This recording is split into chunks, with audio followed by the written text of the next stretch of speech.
nyaya yacho yatiyana nhasika atori mahwani. Hello good people, murisei.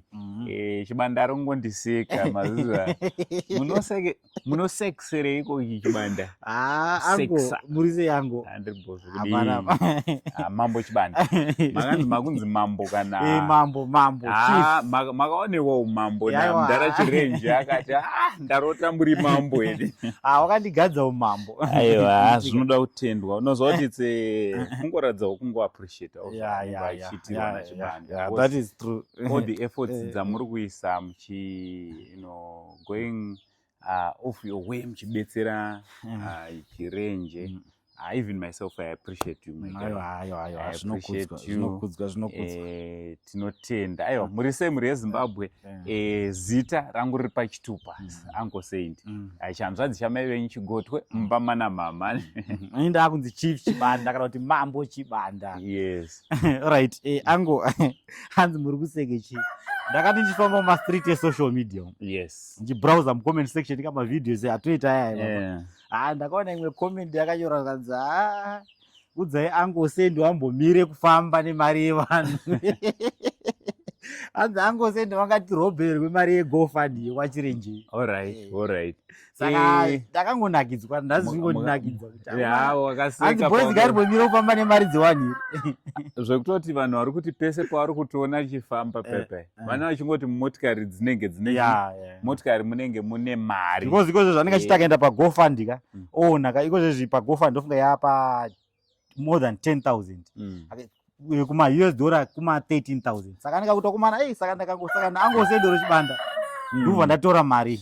So inzwai karigeti perfectly. Uncle Saint havasi kubata mari yeGoFundMe.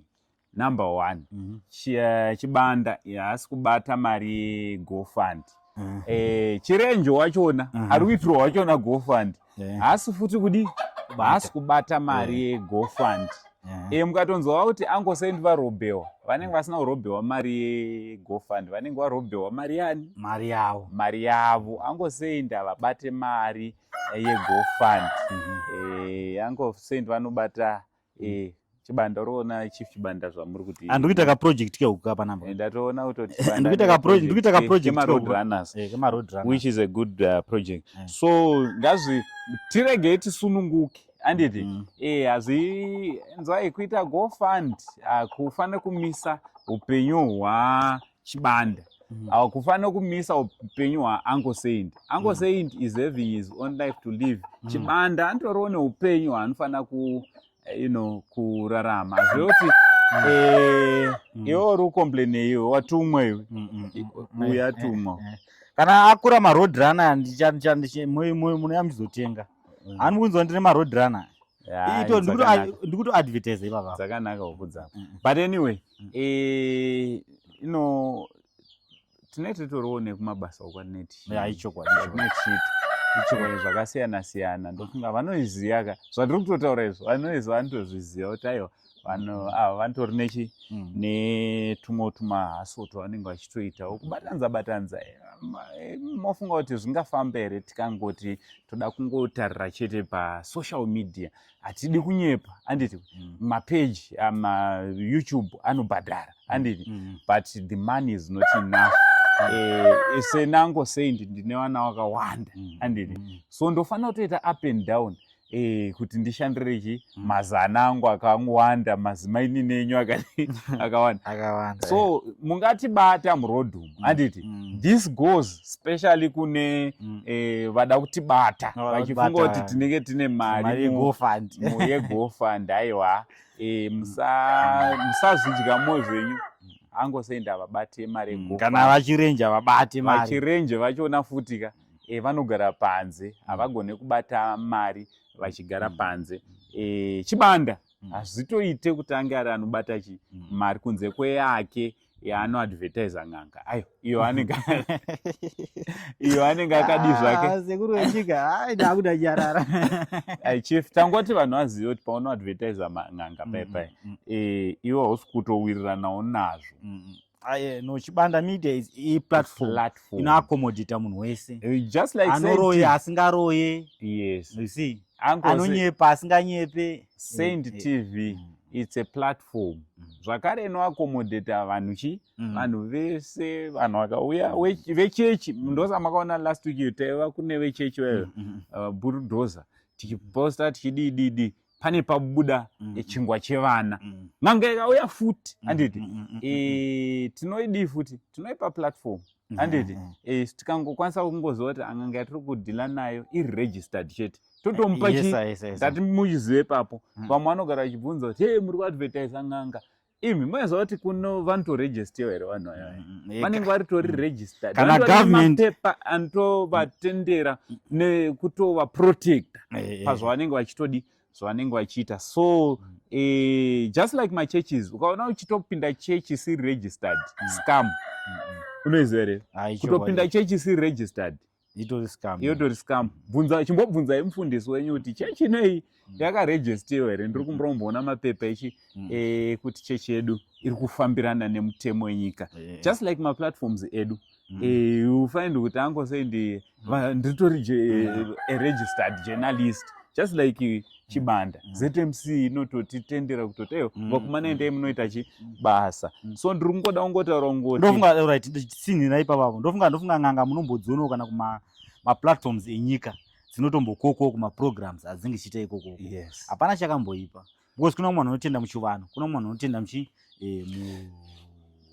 muchechi umwe munhu akauya akandibvunza kuti angosei ndimimi ndombokuonai muchimira newechechi momira nevechivanhu rega ndikuudzei isarudzo yako iwewe handiti hatimanikidze munhu kuti enda handiti isarudzo yani yako hatina kumbouya tobva tati endai no isusu tinongovapa platform anotonzi mapaid aids handiti paid adverts otherwise mari yacho ndofuti yatiri kutodira pamwe pachona fuel yatiri kutosevhisa motikari kuti tiende unoona chirenje yatiri kutosevhisa motikari kuti ndiende ndinoona mai ano ndo yandiri kutodira fuel kuti ndiende kupi nekupi nemamwe zvecharity zvanei chitoita iyo yatapiwa futi nen'anga handiti so guys imimi ndimi anhu achiona toda kungokutendai handizvozvo but angonga wambomire kufamba ndogara padeni vana mainini vanofa nenzara aiwa hanzimbomire kufamba angoteerera zvitaurwa mucomment section nemari yegofani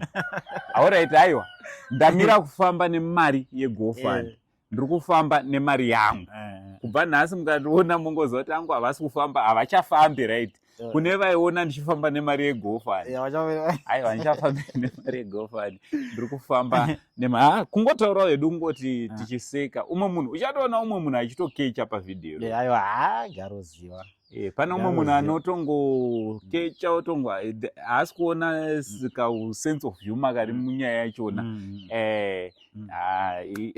mwari wekudenga achitiitira zvakanaka nemiwo garai kudzimba kusvika mari yani yachirenji yakwana garai kudzimba mugadzikike kudzimba kusvika mari yechirenji but toda kutenda mari tichipa futi update panyaya yemari yekwachirenji aiwa we are getting there mari yedu ndofunga yakunanavira kupinda mu19,000 because nezuro vakambopa update mugroup vachiti iri kuma 18,000 it's plus 18,000 saka kutaura kuno yakunanavira kupinda mu19 chinoti mu20 zvandozva ndezvokuti patichazouya panapa tichauya panapa it's very unfortunate kuti apa tisi kukwanisa kunoona chirenje nenyaya iyo yemabasa yamuri kutirambidzira kufamba yachona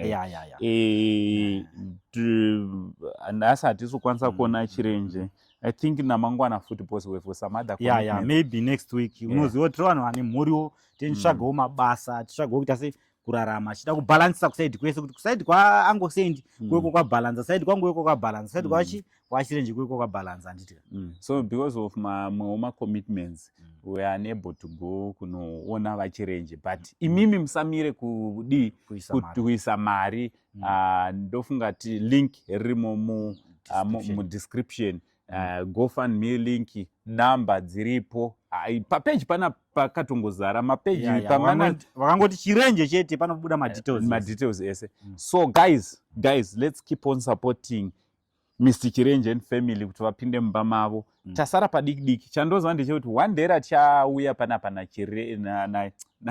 nachibanda handiti takamira nachirenje that day ichabva yakwana inobva yakwana that I'm certain I'm very sure kuti tiri kubva the next video ratichaita tina Chirenje tina Chibanda tiri vatatu mari iyoyo ichabva yadii yakwana ipapo hakusi kuti tisu tiyaikwanisa but tinovimba nemi tinotenda kuti mimi makambobvisa kusvika pa 18,000 close to 19,000 hamungazombokoniwe kubvisa 7 or 6,000 inenge yasara pampatime yacho inenge yatongosara 3,000 kana kuti 2 kana kuti 1 so zuva ratichauya panapa tichimira mari yedu inobva yakwana tichabva tatoanaunsa kukwana kwemari yemba yechirenje yekunobhadhara aiwa mwari wekudenga vachitiitira zvakanaka mwari wenyasha zhinji akuitire ngoni dzizhinji takati GoFund mari iri kufanira kunge yabhadharwa by muswa